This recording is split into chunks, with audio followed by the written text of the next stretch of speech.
ماریا، یلدا یا کریسمس؟ کریسمس. خب حالا بگو چپیه یا راستیه؟ راستش اول قرار بود که فقط رگ بابا نوئل رو ببافم، ولی وقتی داشتم دنبال طرح میگشتم فهمیدم یه چیزی کمه. انگار بابا نوئل بدون درخت کریسمسش خیلی تنهاست. پس تصمیم گرفتم که این دوتا رو با هم ترکیب کنم.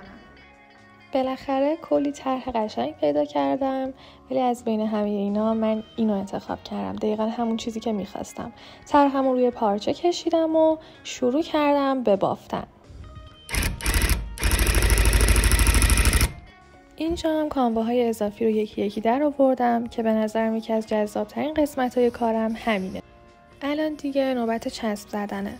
بعد از چند ساعتم که خوش شد باید شیبش کنیم. انقدر شیب